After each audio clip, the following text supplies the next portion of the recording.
Sounds wonderful. We've you talk about kind of creating yarns closer to home. Like the yarn that we've created, Atlas, which is a Rambouillet worsted weight, is all made in the United States. And it has been a trick, with the pandemic, the supply Yeah, chain just brutally affected in some yeah, cases. Some of the chain links have gone out of business, that yeah. we were so it's so Everything became just a little bit harder and a little bit slower. yeah, and it's a narrow world. The margins on everything in the knitting world are very slim, and Yeah. there really isn't much room for nonsense. So, Donna loves the construction of your sweaters. Heather, thanks, Heather, for the kind words. Um, Anything else, Carol, on your plate? I'm interested in the retreats. Those sound like super fun. How many people typically will be on a retreat when you do? They wouldn't tend to be huge. It would tend to be kind of like 12 to 18. So it's like that because we wouldn't have huge numbers. I think there was once 20, but we tried to keep it a little bit smaller than that, really. So it's a bit more intimate. Yeah. Generally speaking, we have kind of a mix of abilities on it, so that I try to have a couple of projects so that if somebody is very experienced, you might say, okay, let's work on this. We'll do provisional cast on cables, grafting, the whole thing. But if somebody is new to cables, I'm like, let's stick with scarf and just focus on reading charts, learning how to do cables. So there's a variety of ways to work on the different projects so that they can have a bit more of a skill ability. And I think most people come away learning something new.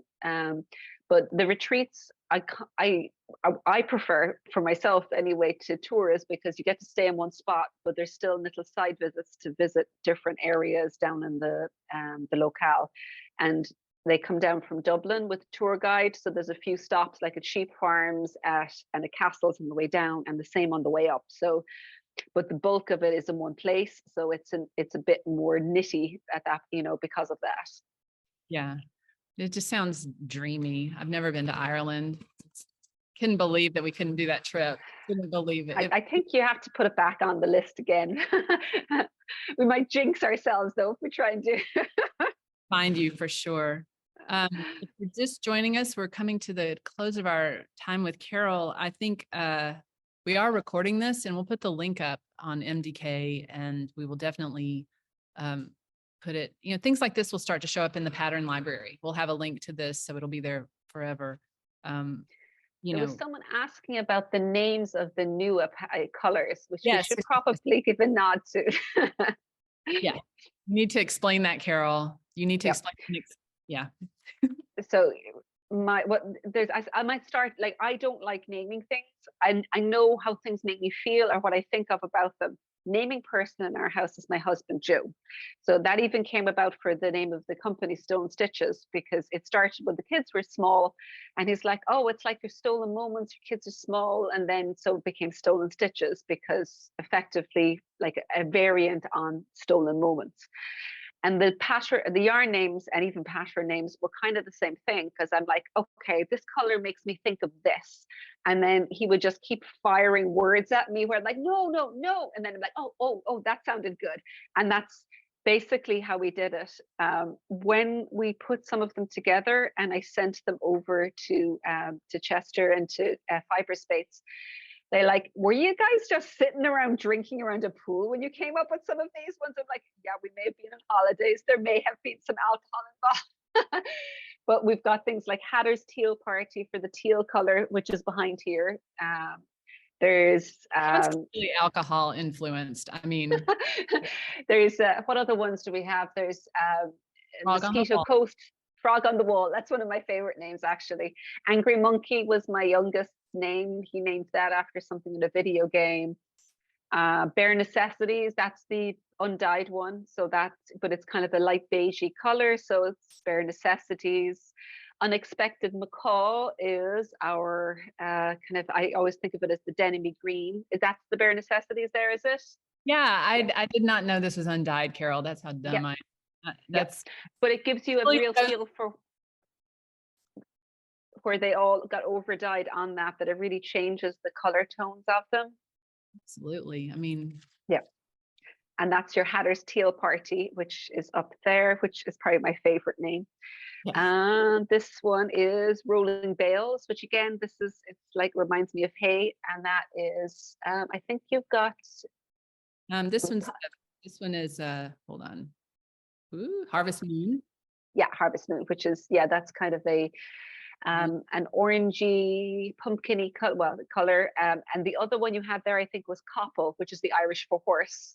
And that one actually, you can really see how the linen impacts the color on that one, because there's a lot more little white flecks from the linen running through it. So Paul is the name of a horse. Copple, yeah. Capall. Yeah, it's just the word for horse in Irish, again, because it was kind of a chestnutty horse color, and that's where so often it is one of the ones that I actually have quite a hard time explaining the color of to people is August Storms. This one here, because people say, what color is it? And the answer is, it is mainly a charcoal gray. There's the flecks of white from the linen, but in certain lights, there's little hints of purple in it. And so in some lights, when it's photographed, people think it's purple. I'm like, no, it's really not purple. But when the light catches it a certain way, there's just a bit like, which hence the reason for August Storms is when you've got those big storm clouds, they're gray, but there is a hint of kind of a purpley pink running through them. And so that's what I think of when I think of the August Storms color. But it's a hard one to photograph and a hard one to describe. Really, time of day matters, if there are clouds in the sky, everything affects it. It's a really cool change. Yeah, and a lot of the colors they're quite subtle, and so it's quite difficult to photograph them because it takes very little shift in color or even in people's monitors to look a little bit different, for it to look a little bit different. Yeah, that's one of the things I love about beautiful, yarns like this that are they do change, and that's what makes them special, is that they're made. And I think even the colors they're worn with is going to have an impact as well, or particularly striped. I don't have them here. If you stripe Copple with Frog on the Wall, they look really, really different together. The Copple no longer looks like a dark brown. It takes on shades of another color. So the interplay between them changes the way they're viewed as well, and the color that people think they are. So same for whatever you're wearing with the color, it knocks certain shades of it up, or someone with different eye colors that have got a few of them in. Some colors are going to might bring out a blue in the eye. Others might make it look greenier and things like that. And yarn colors, subtle yarn colors, rather than really flat, solid colors, are going to have those nuances as well. It's gorgeous, gorgeous. I totally forgot to mention my holly blue knit along. I looking back, and it's like, oh, I must mention that. I've just got this knit along is just launched called the Holly Blue Knit Along. It uses Newest Sport. It's in Hatter's Teal Party here. It's top down circular yoke construction with a bumblebee lace pattern, which is actually kind of fun all the way around. And then the increases are in circles around it. So, and it's knit from the top down and with just A-line shaping in the waist. So with our knit alongs, again, similar to our pattern workshops, the pattern price actually for the knit along includes the full video workshop. So every set of videos comes out with every new clue of the knit along as it comes along. So they're always a good way of learning, and kind of just a lot of fun because people are doing it at the same time and chatting. All that good stuff. I always learn something from every knit along I ever do. Okay, we have a request to see Cerebellum, and I can't find a skein of this Cerebellum. I have one. I've got you covered. Here we go. Yeah, this is another one hard. It's I've had somebody describe it as a pink for people who don't like pink, which I think is a really good way of describing it. It's a dusty pink. So you've got that light pink color, but remember that it's been over dyed on a beige. So think of it as a pink over dyed on a beige color.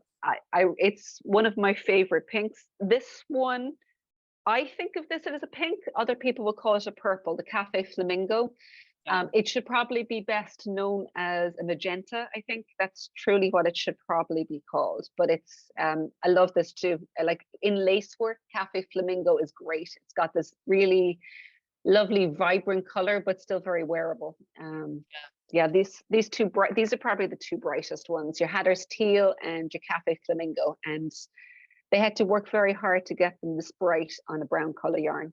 Yeah, they are really lovely. I just love the blue is amazing. So Carol, thank you so much. I think as we close, I just want to exhort anyone who might not be a subscriber to our Snippets email newsletter that that is the road to all truth and glory in the universe is through our Saturday email. We find we put all our cool stuff in there. We put announcements for events and announcements for special things.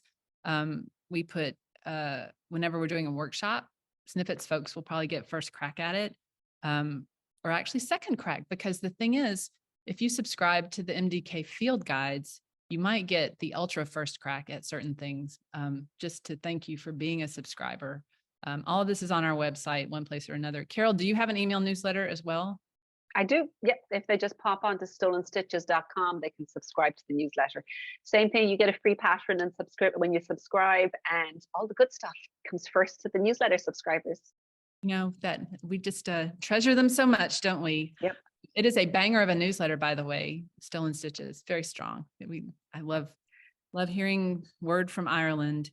Anyway, so thank you guys for coming. I really am so grateful that you would you come spend time with us. You know, come see us every day. We're there all the time. Kay told me specifically to put a plug in for our sale page.